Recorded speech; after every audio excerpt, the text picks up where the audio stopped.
list. But the president, then we forward to the attorney general. But the president is at liberty, even to pardon somebody who has not even served a tenth of his sentence or her sentence, because that is him as the president. Now, the second issue is about the pardon. Recently, the president issued a statement in regards to his pardon that can lead to someone to be pardoned even before his end of trial. Yeah, normally pardon is in our constitution. I think the answer, I don't have to gamble with the answer. Let me read what the constitution says. Article 121 says prerogative of mercy. There shall be an advisory committee on the prerogative of mercy, which shall consist of Attorney General, who shall be the chairperson, and 6 prominent citizens appointed by the president.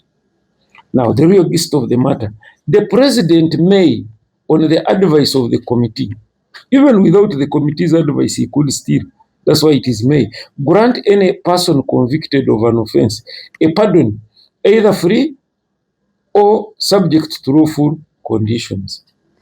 B, grant a person respite, either indefinite or for a specified period from the execution of punishment imposed on him or her for an offense.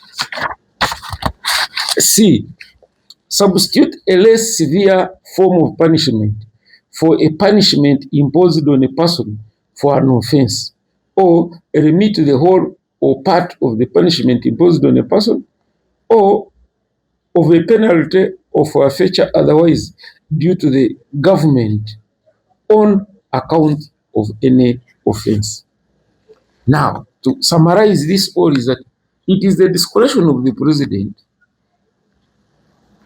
to decide who he wants to forgive. But normally, how does he get information from the prisoners? It is two-way.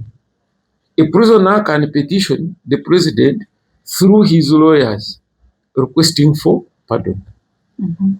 Or there is a standard criteria which we normally compile lists that we submit to the prerogative of mercy committee every year.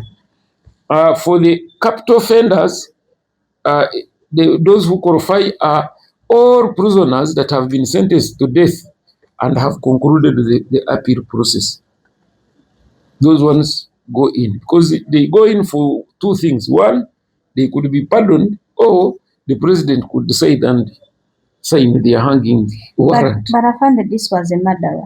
Don't you think it will increases panic in the public for a murderer to be out? But the laws are there. If he makes a mistake again, the laws which caught up with him, they will still catch up with him. So I was explaining to you. Now, the other capital offenders who go on this list are those who are remaining with less than six or less than 6 months on their sentence. Now, for the pet offenders, it's different. A person who has finished 3/4 of the sentence, their names are on this list. Exceptions are that the suckling mothers and pregnant mothers, with them, as long as you have finished 50% of your sentence, then you are on that list.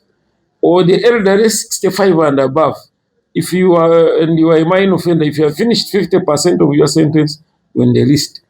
Then the terminally ill, if you are terminally sick and you're a minor offender and you have finished 50% of your sentence, you are on that list. But the president, then we forward to the attorney general. But the president is at liberty, even to pardon somebody who has not even served a tenth of his sentence or her sentence, because that is him as the president.